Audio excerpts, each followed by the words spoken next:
너희 하나님 여호와의 언약궤 매는 것을 보거든 너희가 있는 곳을 떠나 그 뒤를 따르라. 그러나 너희와 그 사이의 거리가 이전의 규칙을 예배하고 그것에 가까이 되지 말라. 그리하면 너희가 행하게 하리니 너희가 이전에 이 길을 지나보지 못하였으니가 아니라. 여호수아가 또 백성에게 이르되 너희는 자신을 성결하게 하라. 여호와께서 내일 너희 가운데 기이한 일들을 행하시리라. 여호수아가 또 제사장들에게 말하였는데 언약궤를 메고 백성의 앞서 나아가니 곧 언약궤를 메고 백성의 앞서 나아가라. 아멘. 가나안을 누릴 때라는 제목 가지고 김상수 목사님 말씀 전하십니다. 은혜가 충만하시기를 축복합니다. 하나님 두렵고 떨리는 마음으로 하나님 말씀을 배워줍니다. 이 시간에 함께해 주시어서 오늘 우리에게 주시는 하나님의 말씀을 온전하게 배워날 수 있도록 인도하여 주옵소서. 예배드리는 모든 분들에게 성령의 은혜가 함께하여 주시옵소서. 하나님과 여러 생각이 잡혀있는 것이 아니라 말씀에 집중하며 또 예배에 집중할 수 있는 귀한 은혜를 허락하여 주시기를 소원하며 예수님의 이름으로 기도합니다. 할렐루야. 비록 계속 비는 내리고 있지만은 아마 25년도 봄은 이제 우리를 찾아왔고 시작하는 것 같습니다. 성격이 좀 급하신 분들은 벌써 저한테 물어보시는 분들이 계세요.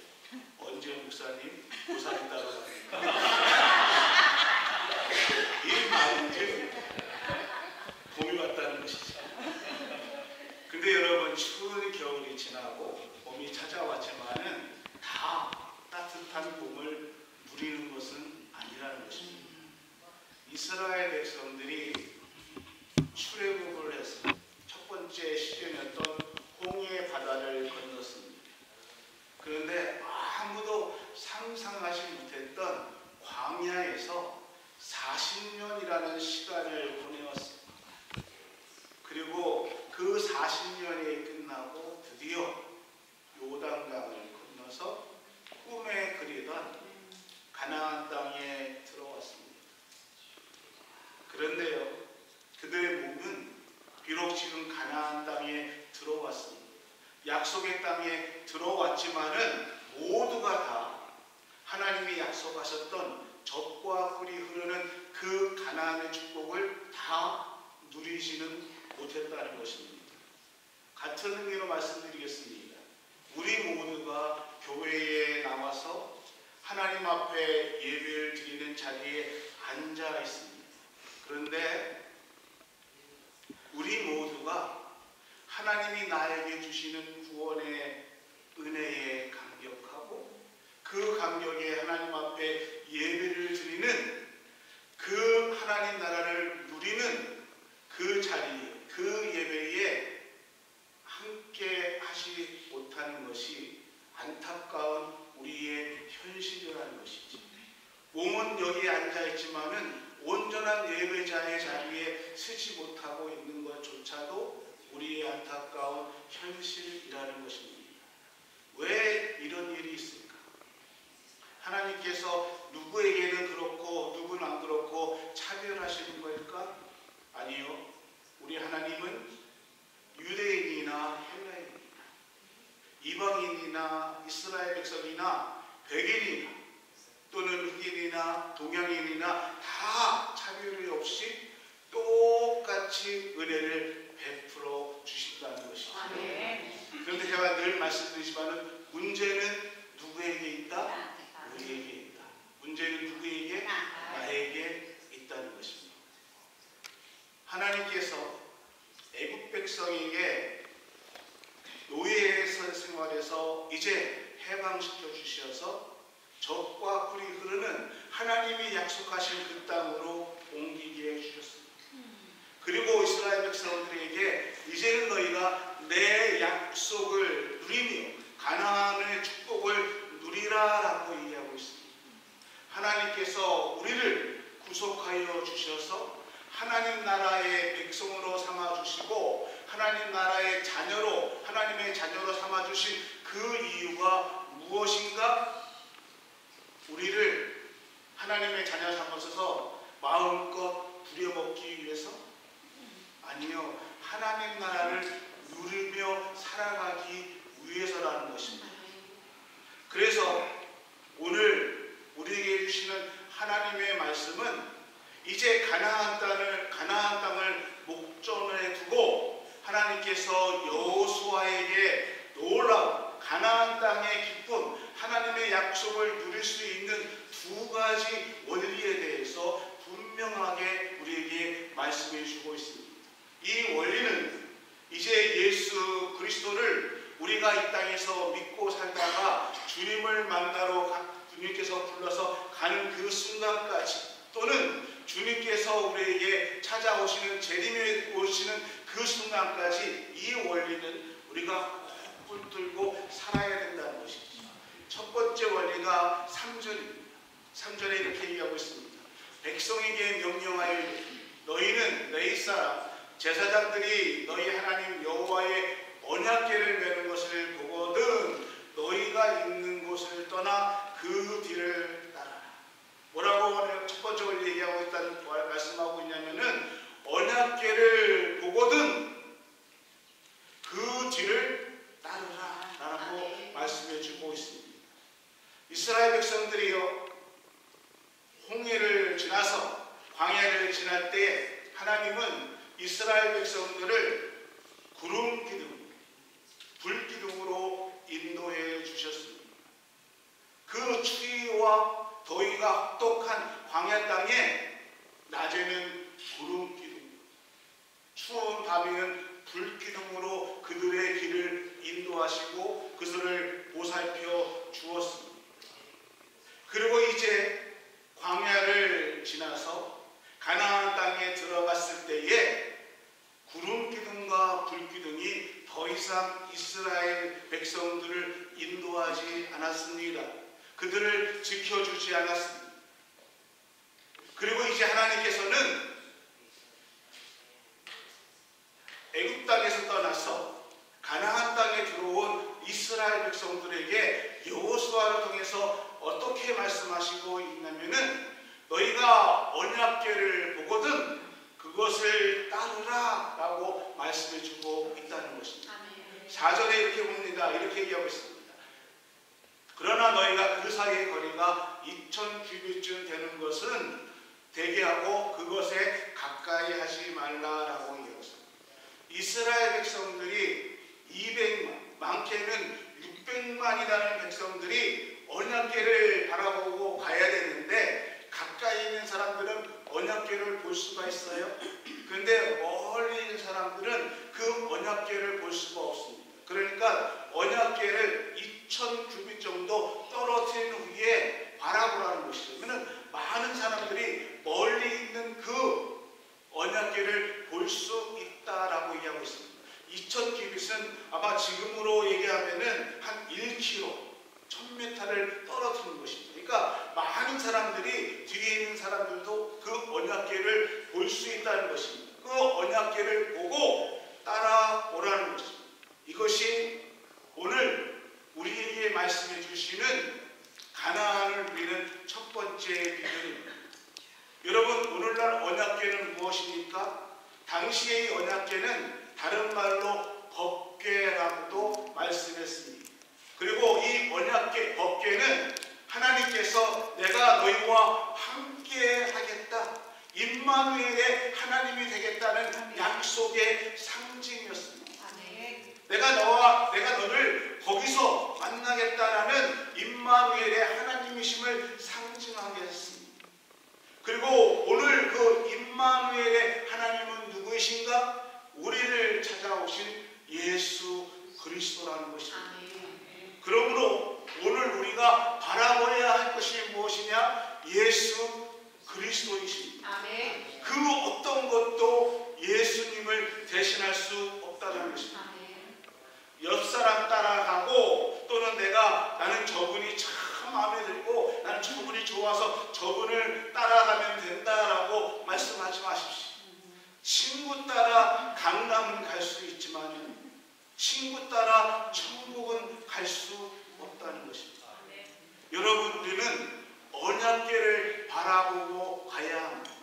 우리는 예수 그리스도만 바라보며 그분을 따라가야 한다는 것입니다. 언약궤이신 우리 예수 그리스도가 우리를 어떻게 인도하시는가? 말씀을 통해서, 말씀으로 우리의 길을 인도해 주신다는 것입니다. 제가 이번에 책을 몇 권 오더했는데 제가 읽고 싶은 책이 한 권 있었습니다. 자크 이탈리라는 건축학자, 정제학자가 쓴 책인데 21세기 사전이라는 책입니다. 이게 베스트셀러여가지고 대강의 줄거리만 봤어요. 제가 그 줄거리 보고 한번 읽어보고 싶어서 오더를 했습니다. 이 책이 어떠한 내용이냐면은 21세기의 사람들이 도시에 모여서 살고 점점 도시화되고 있지만은 정신세계는 안정이 되고 있지 않고 날마다 어떤 길로 가야 될지, 어떤 길을 선택해야 될지 그렇게 찾지 못하는 유목민으로 살아가고 있다라는 그러한 내용의 길입니다. 저는 이 작가의 말에 전적으로 동의합니다.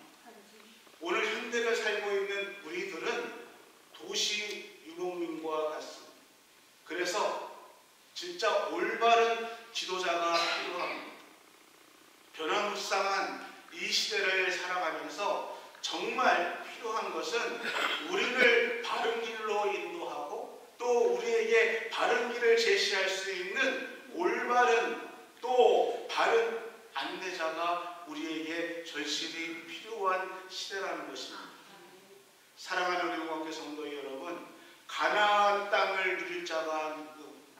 가나안의 봄을 누릴 사람들이 누구인가? 언약궤를 따라가는 사람들입니다. 예수 그리스도를 따라가는 사람들입니다. 예수 그리스도를 따라가는 사람, 바라보는 사람, 임마누엘이신 예수 그리스도를 바라보는 사람만이, 따라가는 사람만이 오늘 우리에게 주신 그 구원의 자유, 하나님이 주신 하나님의 자녀답게 살아갈 수 있다는 것입니다. 잠언서 3장 5절 말씀에 보면은 여호와를 신뢰하라 라고 말씀해주고 있습니다. 오늘 우리의 인생이 우리를 인도하시는 그 하나님을 신뢰하고 따라가라는 말씀입니다. 언약궤를 신뢰하라는 것입니다. 오늘 많은 분들이 또 많은 사람들이 자신의 명철을 따라가고요, 자신의 명철과 지혜와 지식을 의지하면서 살아갈 때가 많습니다. 언약궤, 예수 그리스도를, 하나님의 말씀을 의지하지 못하다는 것입니다.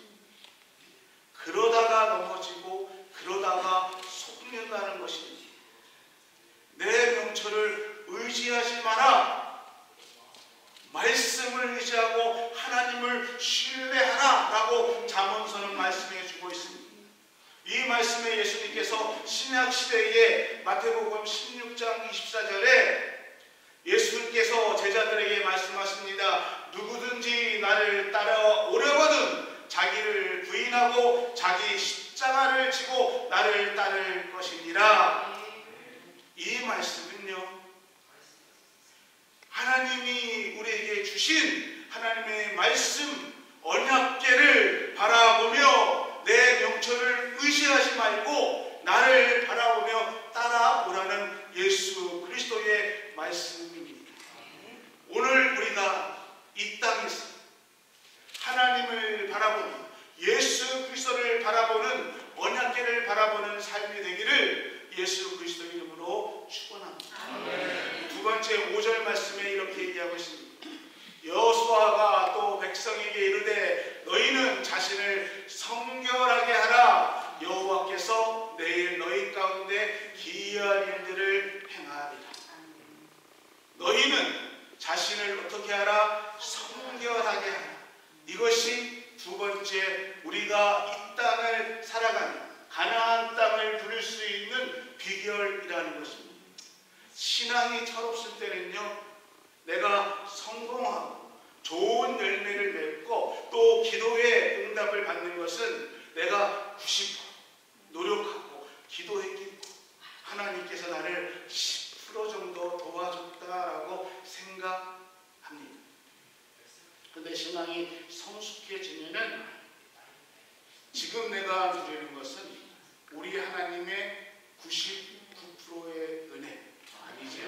100%의 하나님의 전적인 은혜, 하나님이 인도하시고 도와주셨다라고 생각하는 것입니다. 아멘. 아멘. 아멘. 옆에 사람을 보고 지민은 어때요?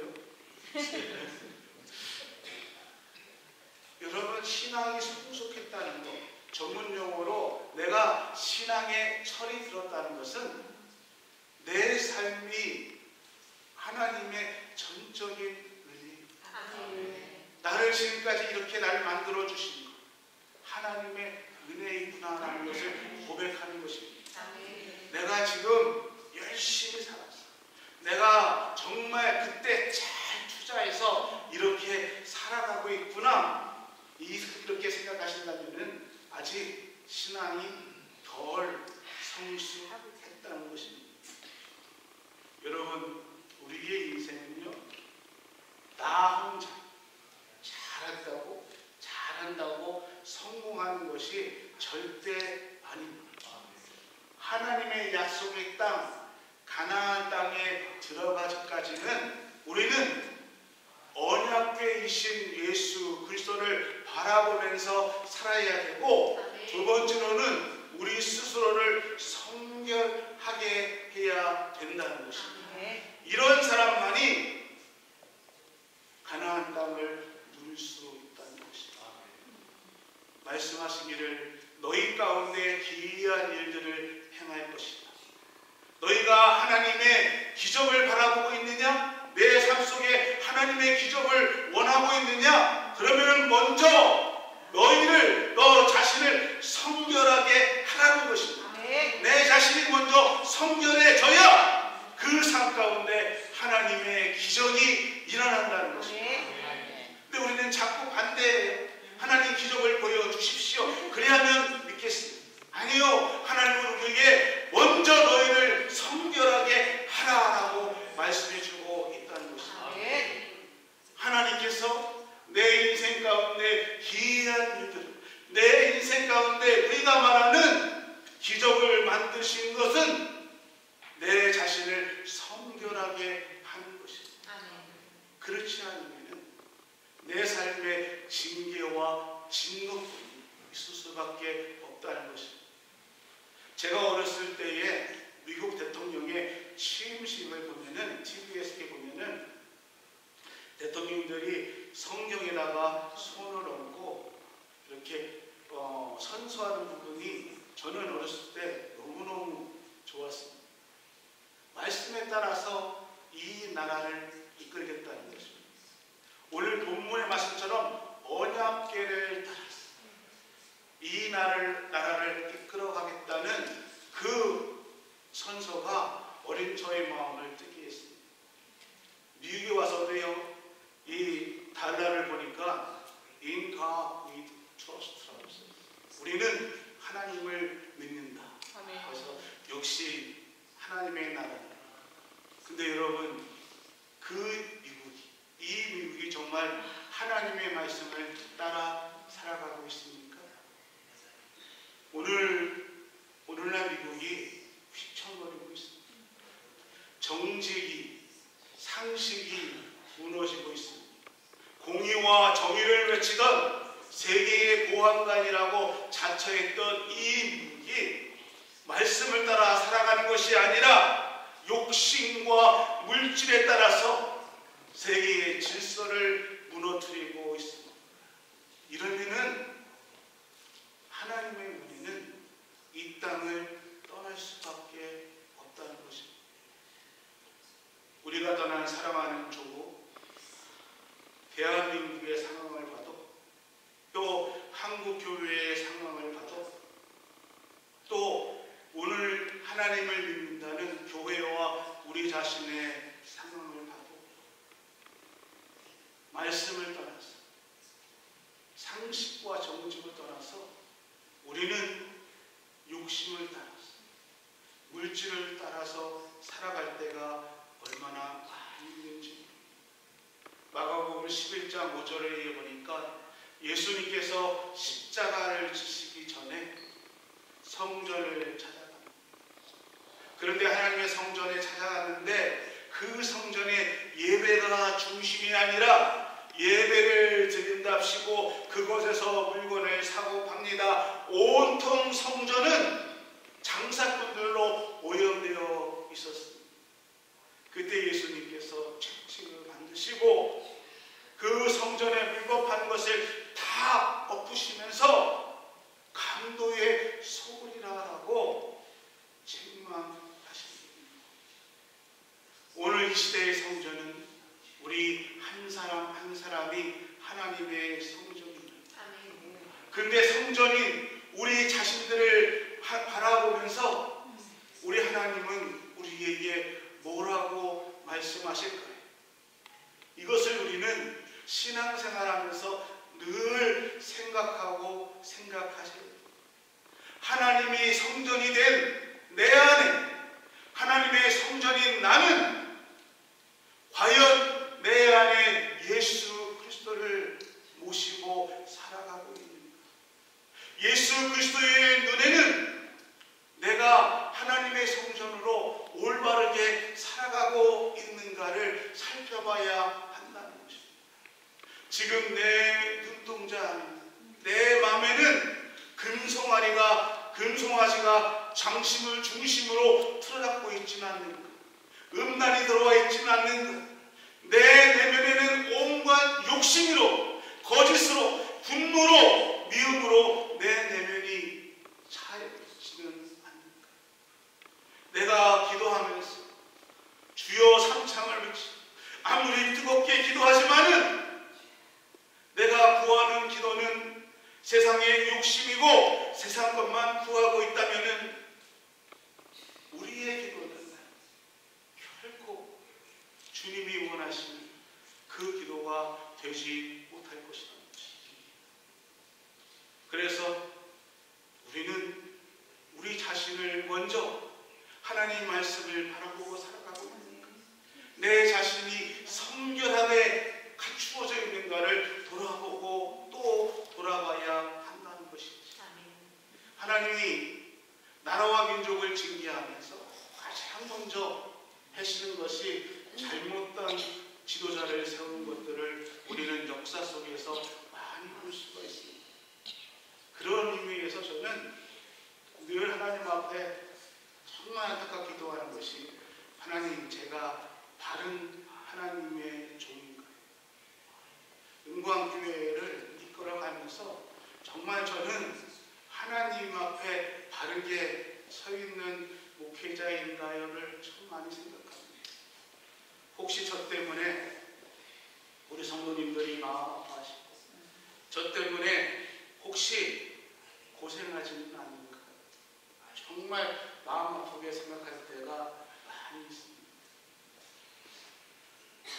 나라가, 민족이, 또 교회가 복받으려면요, 오늘 예수님으로 구원받아 예수님을 믿는다, 예수님이 나의 구주십니다라고 고백하는 오늘 우리들이 말씀 앞에 바로 서야 되고요, 우리가 성결하게 하나님 앞에 바로 서야 된다는 것입니다. 저는 우리 응답교회 모든 성도들이 정말 하나님 말씀 앞에 예수 그리스도만 바라보며 또 자신을 먼저 성결하게 할 수 있는 은혜가 우리 가운데 있기를 예수 그리스도 이름으로 축원합니다. 그렇게 살는, 그러려면요 가장 먼저 언약궤 예수 그리스도를 바라보셔야 되고, 그리고 우리 자신을 성결하게 해야 된다는 것이 오늘 이 아침에 부족한 저를 통해서 우리에게 주시는 우리 하나님의 말씀이고 선포입니다. 이게 없으면은요, 내가 아무리 많이 주님 앞에 기도한다 할지라도, 내가 주님을 찬양한다 할지라도 내 마음의 탐심, 내 마음에 금송아지로 만든 우상이 자리 잡고 있으면은 아무 소용이 없다는 것입니다. 마태복음 13장에 보면은 교회 안에는 좋은 곡식도 있지만 가라지도 있다는 것입니다. 그 가라지를 당장 뽑아야 되는데 그 가라지 뽑으려다 좋은 곡식이 상할까봐 추수 때까지 어떻게 해요? 기다리신다는 것입니다.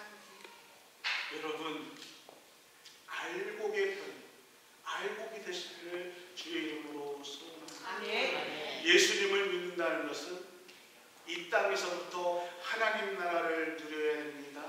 하나님의 자녀로 살아야 됩니다. 제가 이거를 지난 5주에 거쳐서 주무시지만 하셨다면 한 주만 깨어 있어도 지난 5주에 거쳐서 하나님의 자녀로 살아야 됩니다. 하나님 나라를 누리며 살아야 됩니다.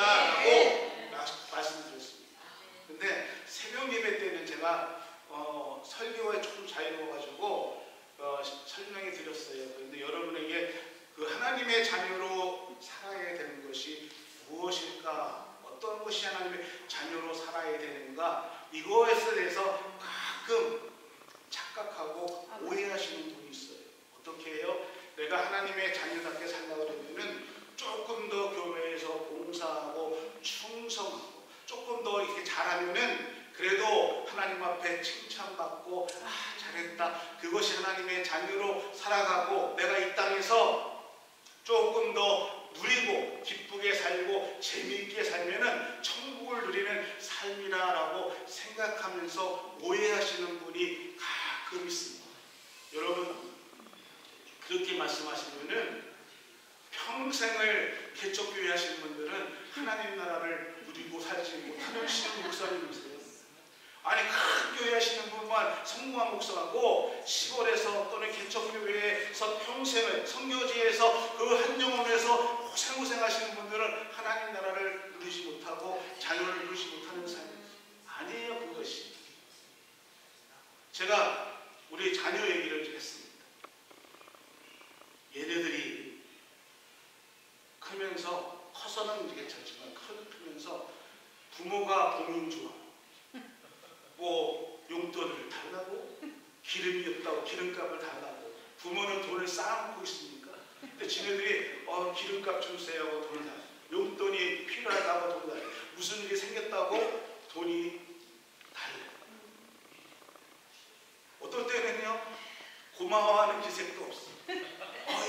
미안해 하는 기색도 없어. 당연히 탈취해가고 당연히 줘야. 그러면은 우리 자식만 아닐 것 같아요. 그러면은 부모가 이게 주면서도 어떨 때로는 정말 그 있었던 거 다 털면서도 근데 자녀들은 그거를 당연한 듯이 근데요 하나님의 자녀로 누린다는 것이 이거예요. 하나님 앞에 하나님 이것 좀 하나님 그러면 얼마나 뻔뻔스러워. 좀 제대로 하는 것도 아니야. 제대로 믿는 것도 아니야. 그렇다고 부모 말 제대로 듣는 것도 아니야. 근데도 하나님 뻔뻔스럽게 와서 아빠 이거 좀 아빠 나 돈 필요해. 하나님의 자녀를 한다는 것은 근데 우리가 자녀를 누리지 못한다는 것은 미안해서 죄송해서 그래서 달래지 못하고 하지 못하면은 정말 부모의 마음은 안타까운 거예요. 야 이놈아 얘기 안 해도 내가 주고 얘기하면 주는데 왜? 여러분 하나님의 자녀를 위해 산다는 것은 조금 그래도 하나님 앞에 나와서 아버지 우리 김효성 목사님이 잘하는 거죠. 아버지 자녀답게 누리는 삶이 그러한 삶. 예수 믿는 거 자녀답게 사는 것은 눈치 보는 거야. 그러니까 이렇게 해서 하나님이 또 나를 한 것이 아니라 눈치 보는 것이 아니라 또 딴짓했지만은 나쁜 것입니다.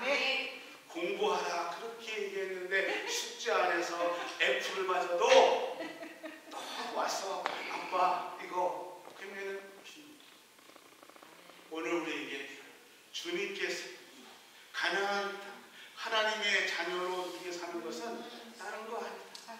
네가 뭐 해서 하는 거 아니야. 우리에게 두 가지를 언약궤를 예수님을 바라보며 따라오라는 것이다. 그리고 너를 먼저 성결하게 하라는 것이다. 두 가지만 오늘 기억하시면은 오늘 설교는 여러분 성공적으로 들으셨습니다. 이 두 가지의 원리를 가지고 이 땅에서 믿음으로 승리하시는 여러분이 되기를 주의 이름으로 축원합니다. 하나님, 우리가 이 땅에서 무엇을 하고 어떤 일을 해야 구원받는다는 착각 속에서 정말 살아가는 사람들이 많이 있습니다. 또 이래서 믿음이 생활이 힘들다고 말할 때가 많이 있습니다. 그런데 주님은 여호수아 언약궤만 바라보고 예수 그리스도만 바라보며 따라오라고 얘기하고 있습니다. 너희 자신을 먼저 성결하게 하라. 그리하면 내가 네 삶 속에 기이한 일들을 만들어 주겠노라라고 약속하고 있습니다. 오늘 이 약속을 따라서 우리의 믿음의 삶이 바뀔 수 있는 은혜가 있기를 소원합니다. 주님 함께하여 주옵소서. 예수님의 이름으로 기도합니다. 이 은혜 하나 주시고 하시면서 주님의 이름을 같이